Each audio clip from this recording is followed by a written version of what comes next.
entire video, but if we have a few minutes, I'm just going to run a whole video of me actually explaining adjectives in Danish, so you can see whether you understand it and you can see how it works. Yeah, let's do that. I mean, that sounds good. Welcome to this first video about adjectives. In this video, I'm going to deal with two areas of interest. The first of all is the fact that adjectives in Danish agree with the noun when it comes to gender, in the singular, and number. The second thing is a special Danish case where we have something called definite declension, which manifests itself in three areas. When we have a definite article, the big car, when we use possessive pronouns, my big car, and when we have the genitive, Karen's big car. As you probably know, Danish has a common gender and a neuter gender. And after that, we can talk about the plural and the definite form. In the common gender, you don't add any ending, so you would say en stor bil, a big car, and the same goes if you said bilen er stor. Okay? So stor takes its gender from bil in both cases. The neuter gender, we add a t, so we'd say et stort hus, a big house, and the same goes huset er stort. Okay? In the plural, we add an e, to store huse, to store biler, and the definite we also add an e. And I've shown you sort of, just so you can see that it remains unchanged in the definite form. Den store bil, det store hus, de store huse, de store biler. In the following, these two forms will quite often be put together in one because they have the same ending. In the end of this video, I'm just going to focus a little bit on the definite form because it differs from the English form.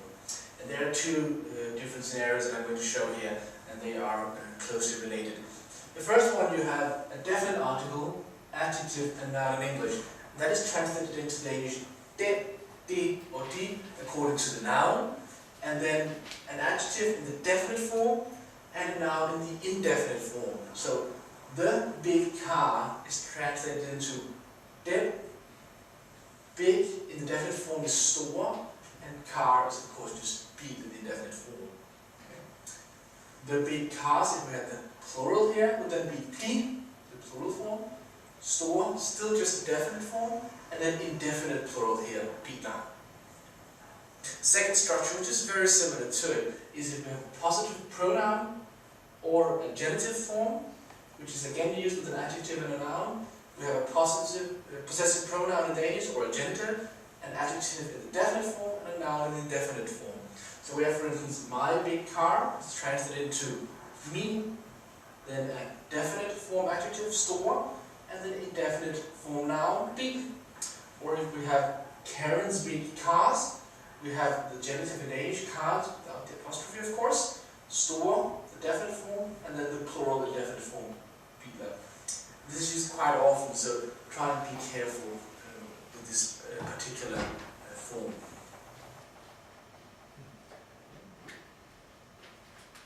Thank you very much.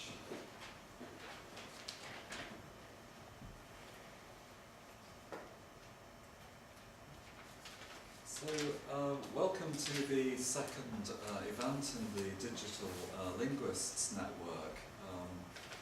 I should actually start off by saying, what is the Digital Linguists Network? Because if you're coming here for the first time, you really need to know that. It's nothing very grand, really. What it is an opportunity for linguists based in London, slightly further afield perhaps, especially at UCL and at SOAS, just to come together. And usually what we use is something electronic like this. So for example, last time we had a look at wikis. This time we're looking, well, I should explain. Originally my idea was actually to have a look at Moodle, but then I had a conversation with Jesper, and what I found was so interesting that I thought, right, we'll forget Moodle and we'll actually do video. And we said video in learning. We didn't even say video in language learning. Because as you've just been watching, he's made really, really good use of video. And actually I think it is of interest, even totally outside our sort of subject area. So that's really the background. to today. I'm not going to speak for very long, I'll just let Jesper get on with it, because it's going to be far more interesting, but I'll just briefly say that we've got two more events coming up. One of them in January, and that's going to be on publishing. And so basically what that's about is that until now getting things published has been quite difficult. It isn't anymore, so we've actually got somebody coming in and talking about how to get things published, and that could be paper or electronically, either really. And then in February we've got an event, and that's actually on translation, because recently the translation unit, which used to be at Imperial College, moved to UCL. And so that's actually our way of welcoming these new linguists into our community, so that they'll do a presentation about translation. Those will probably be on January the 21st and February the 27th, but just watch the email list for that. Because just occasionally you do get last minute changes, but those are probably going to be the dates. And as I promised, I'll just hand over to Jesper and be quiet and listen to the rest of his talk. Yeah, but thank you, Chris. My name is Jesper Hansen, and I'm from the Department of Scandinavian Studies, where I'm a teaching fellow in Danish, focusing mainly on Danish language. And today, that is what I'm focusing on, the videos that I've created to support the learning of grammar in Danish. You've just seen one of the videos, which I'll get back to. I'm going to say a little bit more about the project first, and sort of the background, and then I'll get back to the concrete videos and talk a little bit about what I've been using them for, how the students have used them, and maybe also some of the problems or challenges you might face if you were to engage in a project like this. The background came from me quickly realizing that my students did learn in different tempi, and especially when it came to grammar. Some would pick up very quickly, some would spend a long time even learning the basics. And it meant that we spent, I think, too much time in classes going over the same kind of material over and over again. Some students would sometimes be quite sort of shy, they didn't want to ask questions, and I wanted to create some kind of material that they could work with in their own tempo, and maybe also at home, which leads me basically to the second point, that if a student was absent, it's really difficult to study grammar on your own. You can read a text, you can use a dictionary, but actually using a real grammar, many students can't do that until they're quite advanced.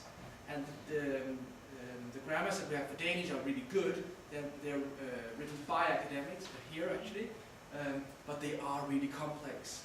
So that was another problem.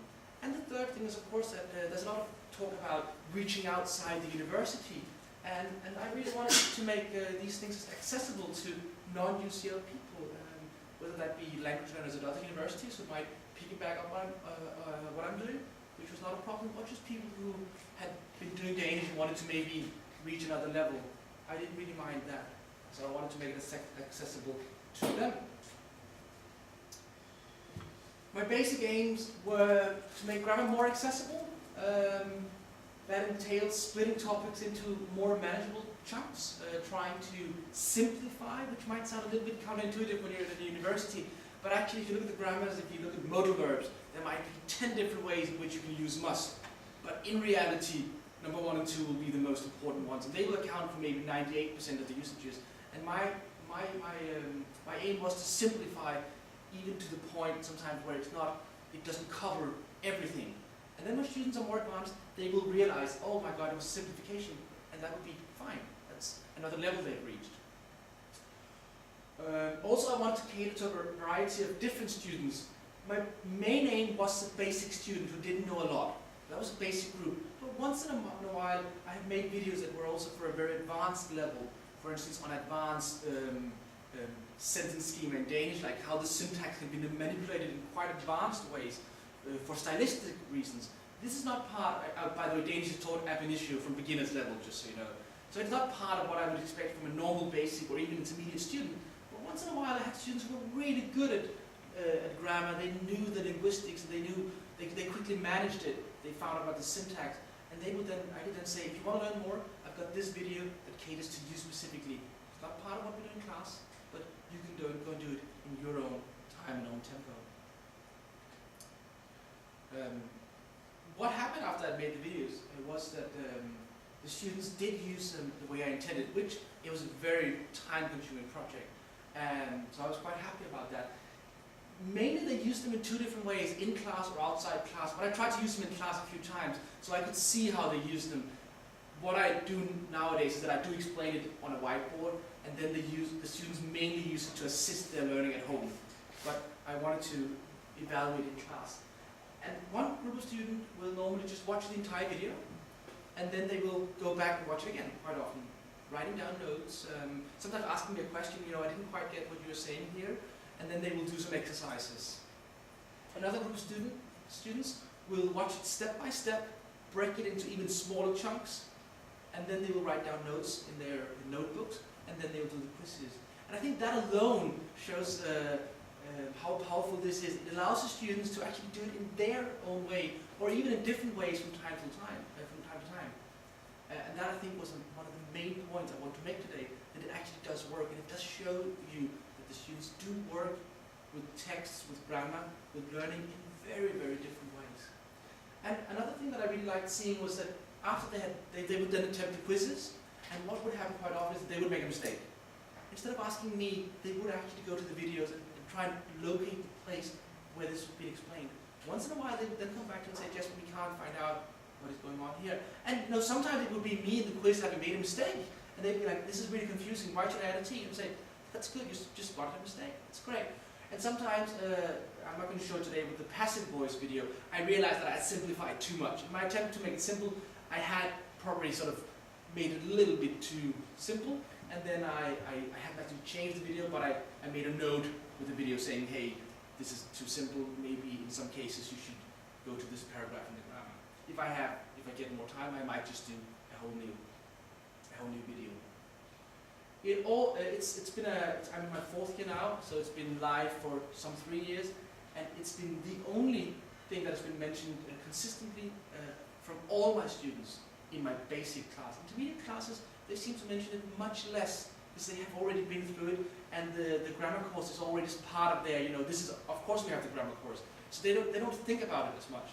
But all my basic classes, a significant percentage of them has mentioned it as a really, really positive thing.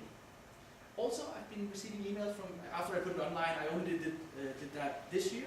I've received emails from non-UCL people saying like, hey, it's a really great resource, thank you for putting it online. Not much more than that, but just the recognition that, hey, this is really a good idea. So, I want to show you the actual thing, and I'll just go out and show it to you. So what I did is I made this Moodle forum, and I just called it The Hitchhiker's Guide to Danish Grammar. Not very original, but I didn't just want it to be called Danish grammar. Right? I just wanted a little bit of sort of just something that is not grammar only. So I called it The Hitchhiker's Guide to Danish Grammar. It is divided into topics, as you can see. Each pretty much like a grammar book would be nouns, verbs, and so on, adjectives, sentence analysis. And it consists of several videos. Declension, something about vowel change. Here you've got one from some special cases and irregularities. And you can almost see how a student would progress through the videos, beginning with the very basic units, moving towards much more advanced topics. So moving from basic declension to the important vowel changes in high frequency words, to really quite marginal cases that are not that necessary, but to an advanced learner, yes, you do have to learn them. And apart from that, as you can see, I tried to make quizzes for all the videos. My initial idea was to make a basic, intermediate, and an advanced quiz. I haven't quite reached that level yet, and I'm not sure if I will, because I found that it is mainly used by my basic students, so I'm not sure if I feel there's a need right now for the advanced quizzes. I'm not sure that would actually add anything to it.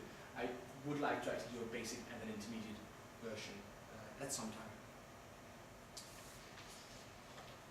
You've already seen the first video, this one. I'm not going to show it to you again, but I think they're just, so there are a few things to highlight about my approach to it. First of all, it looks very unprofessional, as you can see.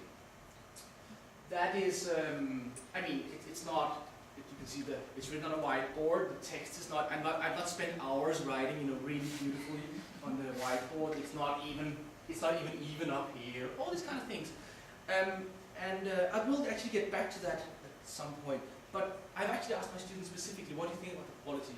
Just, and not one student has mentioned it. Not one student has ever said that it was a problem.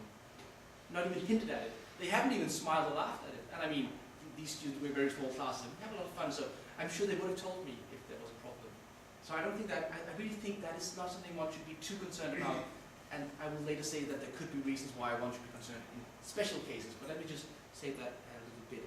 I've actually even been wondering sometimes whether seeing me, being a little bit sort of like, not constantly knowing what I'm saying, and I have a break and I'm looking up, it might actually make it less daunting.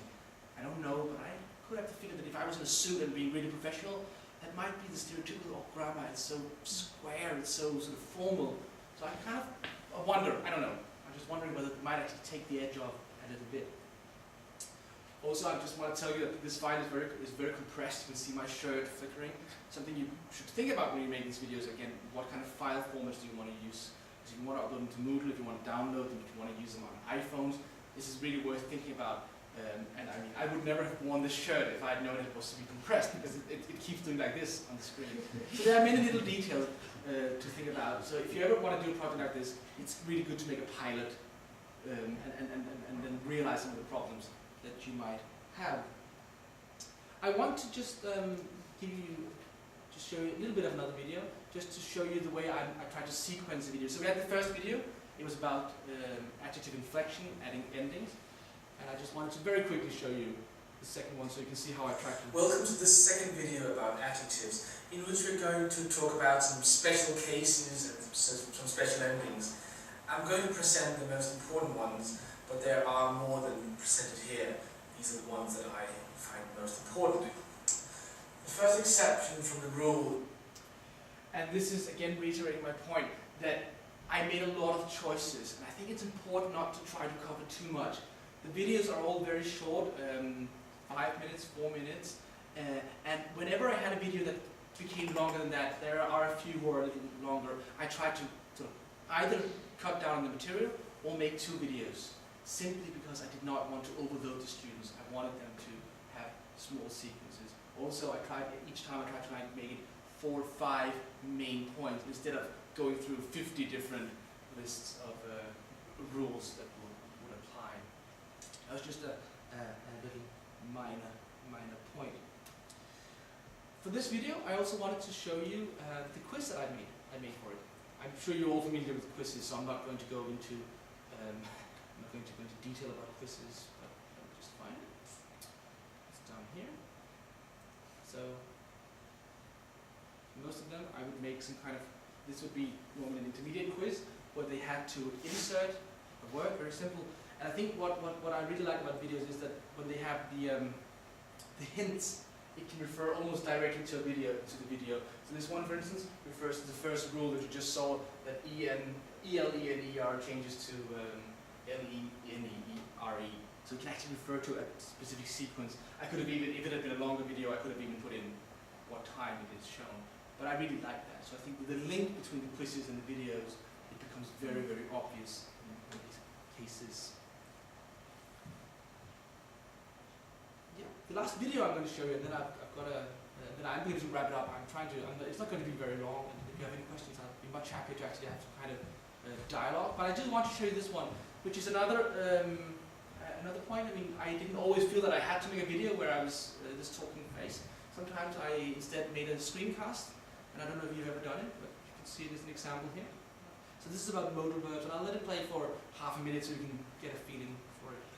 Welcome to this video in which I'm going to talk about modal verbs, and we're going to focus on 2 things. First of all, how they're conjugated, infinitive, present tense, past tense, and the past participle, and of course the meanings, and then 3 things that set modal verbs apart. Now let's look at a modal verb. Here you see the modal verb kunne, which means can, and we can see certain things here that are characteristic of most modal verbs. First of all, the present tense is irregular. This goes for all the modal verbs, so you have to learn them by heart. The second feature is that the infinitive is the same as the past tense. Again, this goes for all the modal verbs, so it's very easy. And the third thing is that the past participle just adds a T to the infinitive. The last thing you could say, and this does not go for all the modal verbs, but for many of them, you will see that they have a double consonant and an E. Now, let's look at the rest of them. So here you see all the modal verbs. The first one is who also expresses tense. Better I just move on to... Normal verbs only denote time or tense, such as the past, the present, the future, etc. But modals can also express the speaker's attitude towards what is said. So just like in English, there's a difference between saying I want to go, I should go, and I must go, and this is the same in Danish. Just like in English, modal verbs are normally part of a two-verb structure.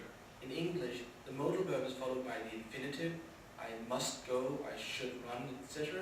And the same is true in Danish, where the modal is also followed by an infinitive. Vil spise, må gå, skal løbe, and so on. There is one exception, however, and that exception is that modals can be used alone with the direction at. So, and again, for a video like this where it's where you have a lot of tables to fill in, I at least felt that this was a very good way of doing it because it made it very easy to follow.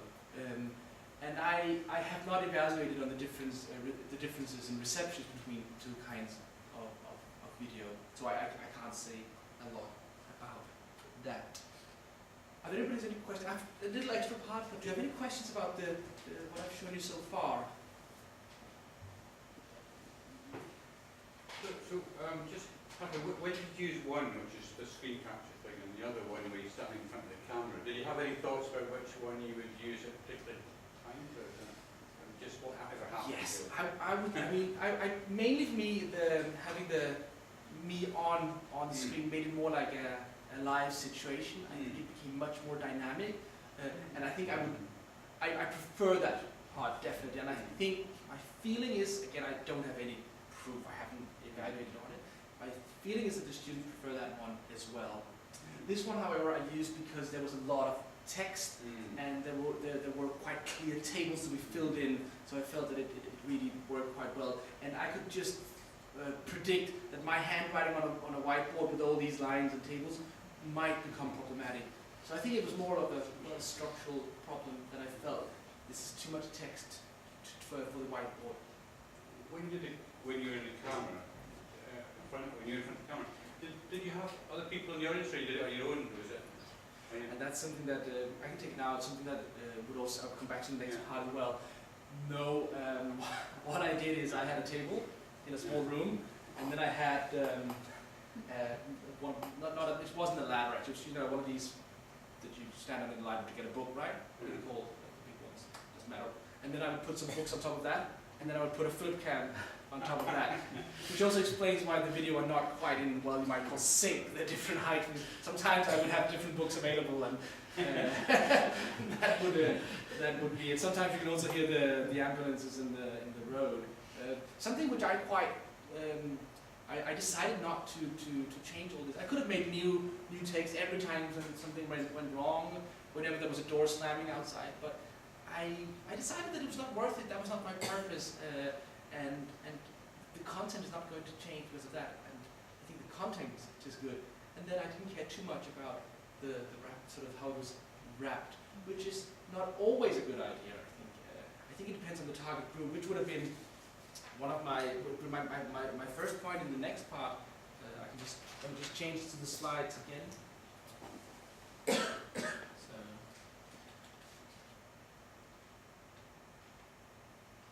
Yeah, I mean, I think if you consider using video, I think you definitely have to think about your target group, because obviously, if I'm making a video here, it's for a group tutorials. It's for students at UCL or also outsiders, but this is not meant to be shown at a conference. It's not meant to be shown in any professional context, in which case I might want it to look more professional. So I think that's very important to think about. When is it going to be used? By whom is it going to be used? Also, I think you have to think about how much you boil it down. My target group was basic students, and therefore I chose to boil down a lot.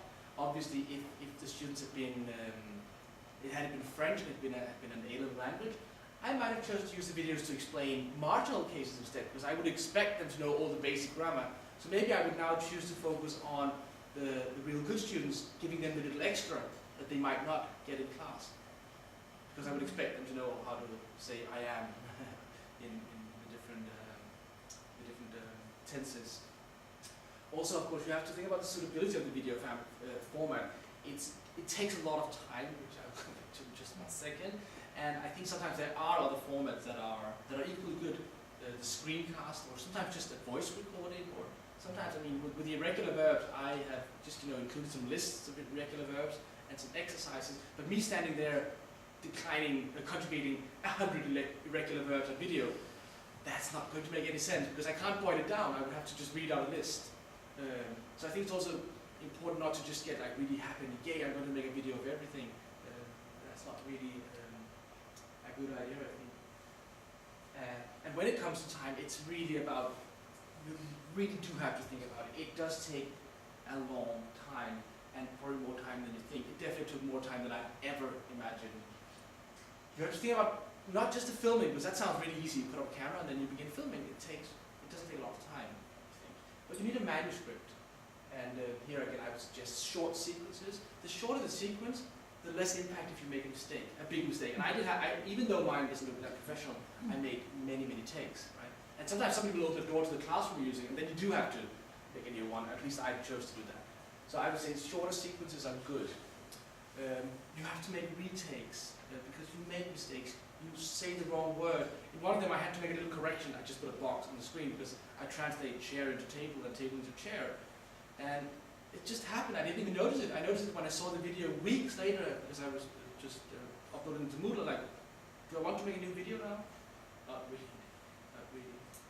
Also, editing takes quite a while. You have to put them into Windows or to use your Mac, and you have to make it all fit together. You see, I didn't spend a lot of time editing, so it didn't take that much time. But when you count the hours and when you try to get a grant to make this videogram or whatever you want to make, that has to be calculated, and you have to get into it.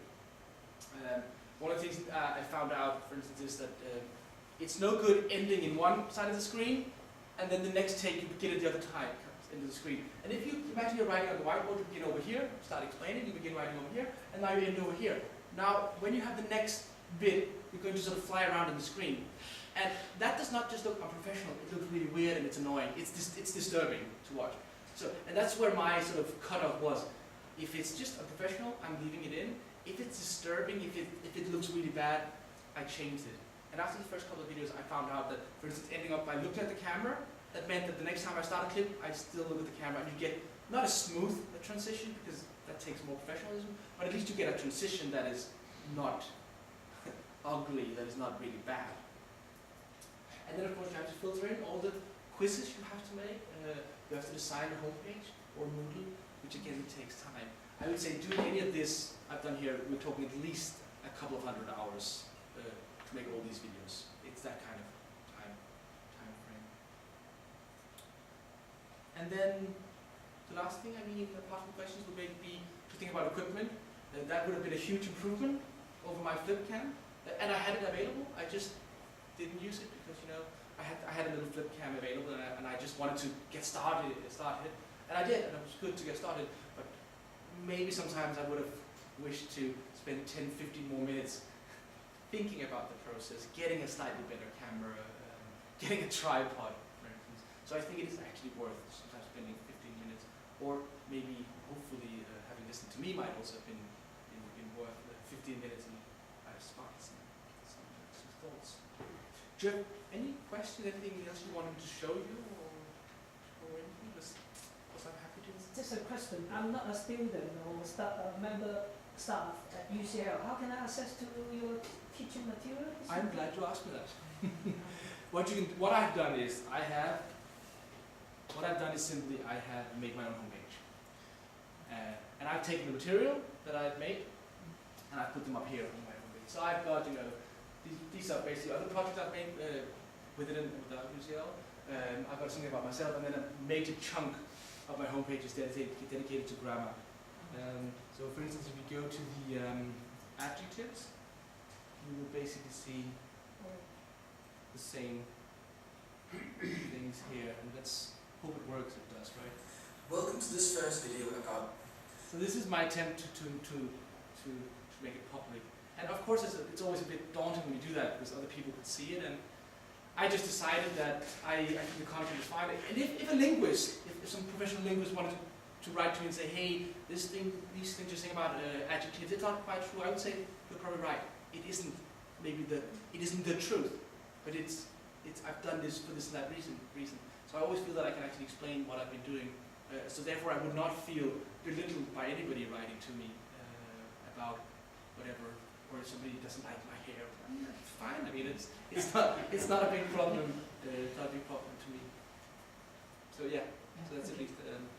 I think that's quite. I mean, it's taken me a couple of years to get it online on my own homepage, but I must. I mean, I do like that aspect of it, getting some of the things that I do as a teacher, not research, but actually teaching across. And especially like a small thing like Danish, you don't have that many resources. Though there are actually more and more resources like this.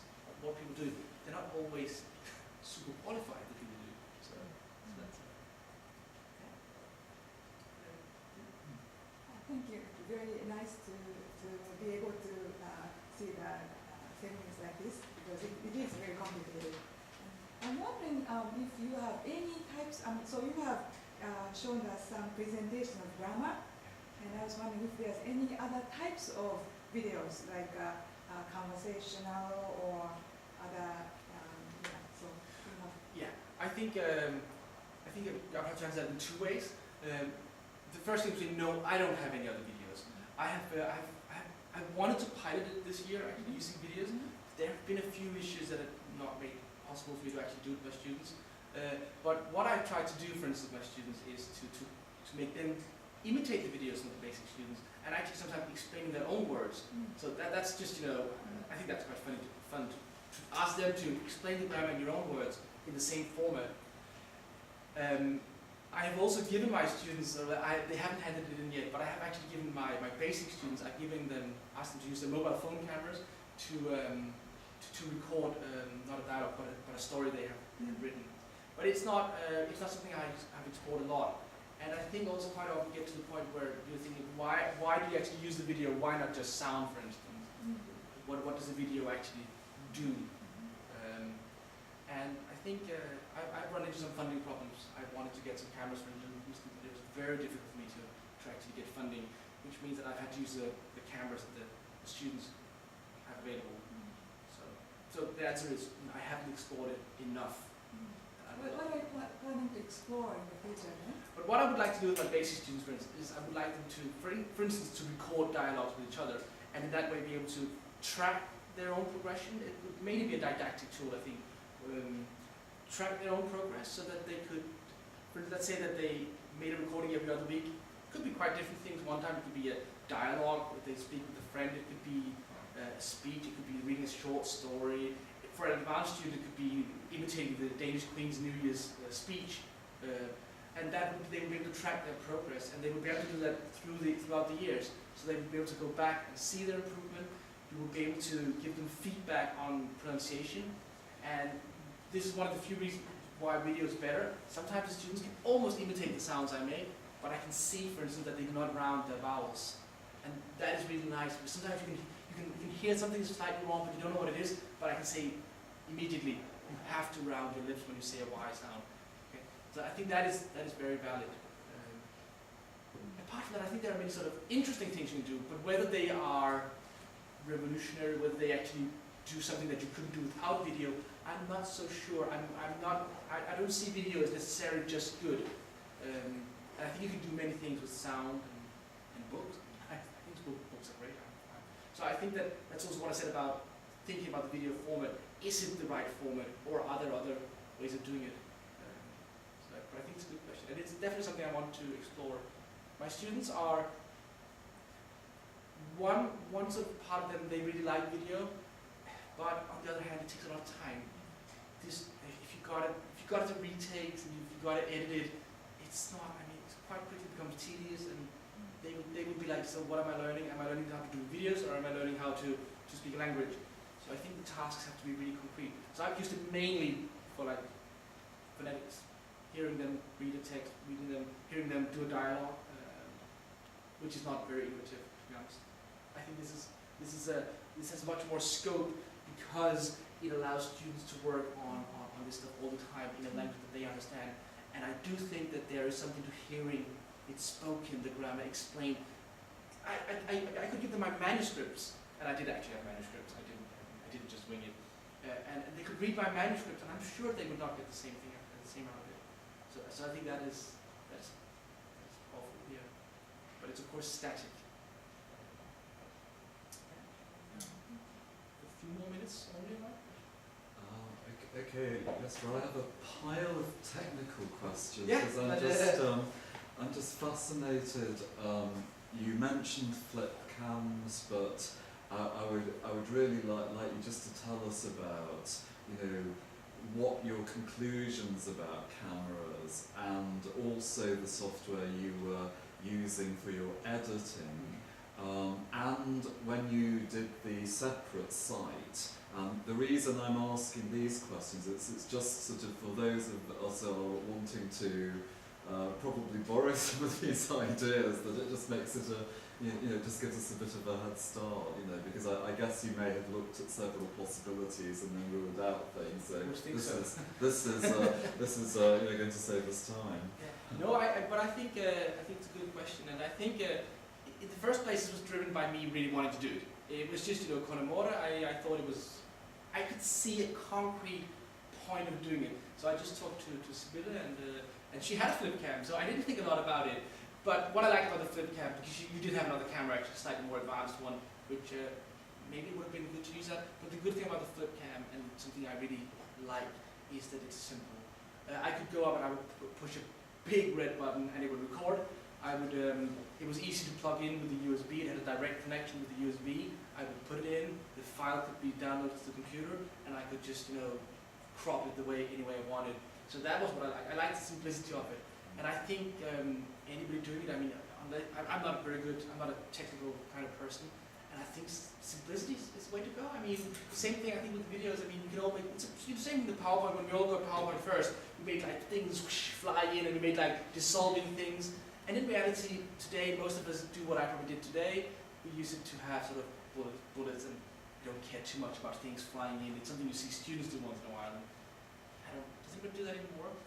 So I think simplicity is really a key word unless you're very good. I would though say tripod is very good. And I think there was a question asking whether you asked whether there was somebody in the room when I did it, and there wasn't anybody in the room. I went to the back of the camera, I pressed the button, and I walked around, and it would like scramble, and I'd be like, so in this video, So in this video, I would like to talk about.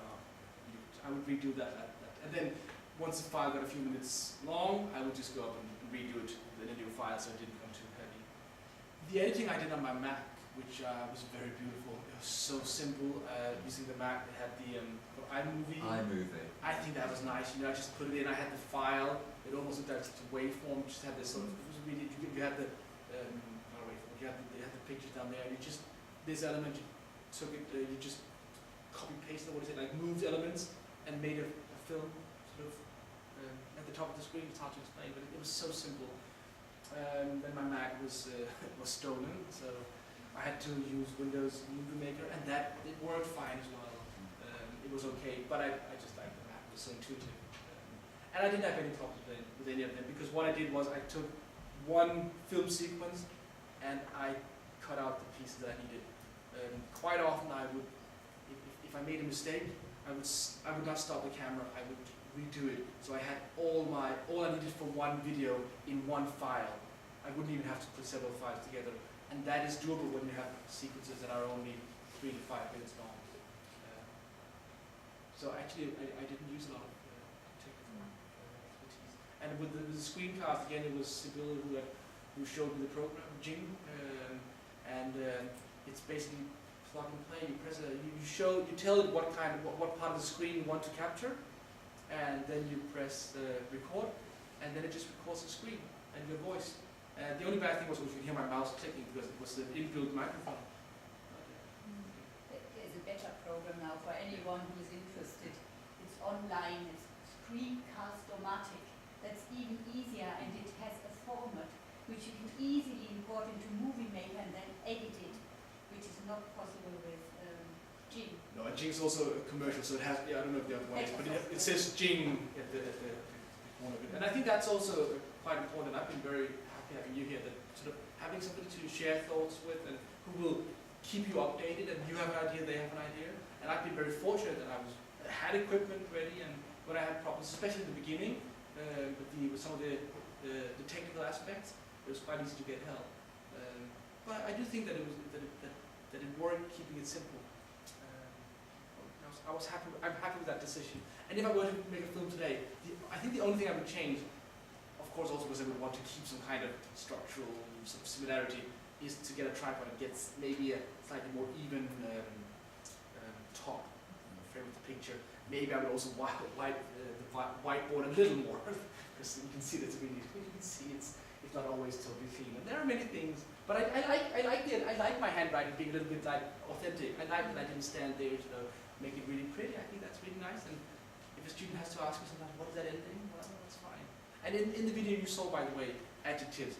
If you thought that is a bit difficult, I don't know if you did, that's of course because it builds on another video on nouns, and you have to know about nouns before you watch the video on adjectives. So that's why I expect knowledge about nouns and endings. So of course I constantly build on previous knowledge. I have a technical question. Have you managed to get the hot potatoes quizzes in your website, in your WordPress? Have I? I can't remember, Sybil. I think I did. I think I did for some of them. Or did I give up? Let me just try one. See, nouns. I have a feeling. Oh, but I'm not sure that is it. Because I remember trying, but now I haven't had time to actually. No, okay, that is something else. That is a correction. should you find it? I'd be interested in that. Yeah, no, I probably didn't then. I remember trying, but maybe I didn't succeed. But that just highlights something else. What I did, if I made a mistake, which I did, I just made a note. I say I write the correct thing on the whiteboard, but I just say the wrong thing in the video. If it's a minor thing, I just put a correction. Sometimes I went into the video itself and edited and put a little caption there. But most of the time I just, I honestly just couldn't be bothered. It was not the point, and I think any student who is using this video, it's not going to change their perception of the quality. I think there's some honesty about you as a teacher saying that, you know what, I make mistakes as well. What do I do? Yeah, I admit the mistake and I put it up. I like that. It's not so polished and perfect. But obviously, if it had to be aired on the BBC, I would change it ever so slightly. Probably not. I don't know. Maybe. Are there any other questions?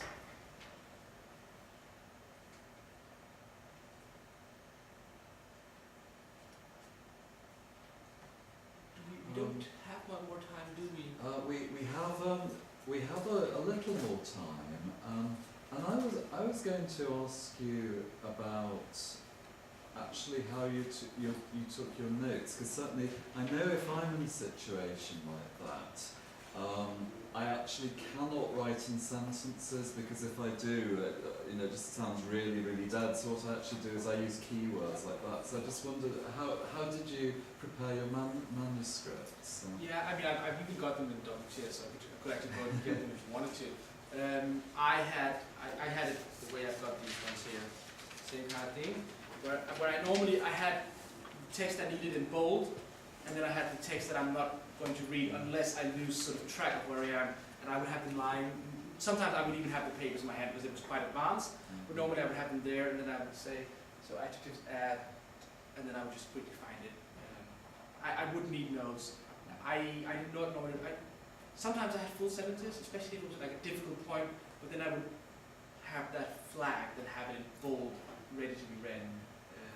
But I didn't have quite a strict structure I followed, and I redid the video whenever I didn't follow that, because that was my pedagogical sort of didactic choice, and I didn't want to wing that, because that was a conscious choice. And there's a reason why I had chosen to do what I did. And also I had boiled things down so much that if anything else was left out, quite often it would be incorrect. I don't feel I could boil it down more than that. So yeah, that's what I normally did. I mean, now, just, you can see here, by the way, see here, I have a note simply on the mistake that I made here. And I also added, I'll show you that, I mean, I also began to, I wanted to keep it quite clean. I didn't want to sort of have a lot of extra resources, but resources that I felt were really, really quite useful. For instance, you have about verbs here. So here you have a list of the 250 most common Danish verbs, and I added that. I felt that is a good list to have. And I tried to do that sort of where it made sense. I think I've done it a lot, probably not a lot here. Yeah, this is, for instance, that's an external link. I just found a really good external exercise, and I'm like, yeah, well, that's included. Again, I didn't want to pile up exercise, but that was a good exercise, and why not use it? And I also did begin using this as a more general forum for my students. So I did give them a lot of learning resources here at the beginning. I kept it, as you can see, relatively separate from the grammar course itself. But now that they are here, I've got their attention. Why not add lots of other resources? So we have listening exercises. We have some YouTube videos here that are by other people than me, which I mean might be interesting as well. You have some theory. You have games, language games. You have various radio and TV stations. You have something about prepositions. And, various things that are worthwhile, that are worth the student's time. And like the picture, for instance, in Danish, where you can press a picture and then get it read out in Danish. I don't know how much they use it. My feeling is that they don't use it as much as I would like to. But I think it's very nice having this. And that's another thing, and it's something that I actually did think about, so you might think it's a bit crazy. But if you get a student there who's like, yeah, you never explained this well enough, why didn't you ever explain that to me, why didn't you do this? You know what, I can always go and say, but it's right here. It is really, so when students say, yeah, like more resources, I'm like, I can quite honestly say to them, because I showed them these resources, and I can say to them, have you checked Moodle? And they're like, no, I didn't. Okay, go check Moodle. And I always tell them, once we've done the grammar once, I tell them, if you go home and see the video and still don't understand it, I'm more than happy to. I will explain it to you 10 times. But you've got to go home and see that video first. If you're not in lesson when you do the grammar, you have to watch the video before I want to waste my time. And I think that's fair. And I think the students think it's quite fair as well. They can see, okay, he's done something to help me, but it's not just, that he doesn't want to do it. So I think that's really nice. But I don't think they use this as much as I would like them to do. But I think that's, we probably all experience that with students who want to give them loads of resources, but this is maybe overpowering. But that's also why I put it like I did. I did put it in a separate box, right? And then you got it. So this one, for instance, something like this one down here, advanced sentence schema. I don't think any of my students ever get to the level of actually really understanding that one. That's very high level grammar, but it's there. Well, thank you very much indeed. It was absolutely fascinating.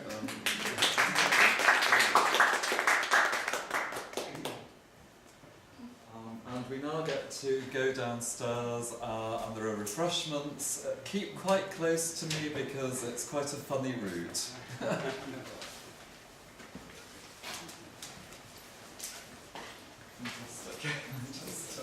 Power down.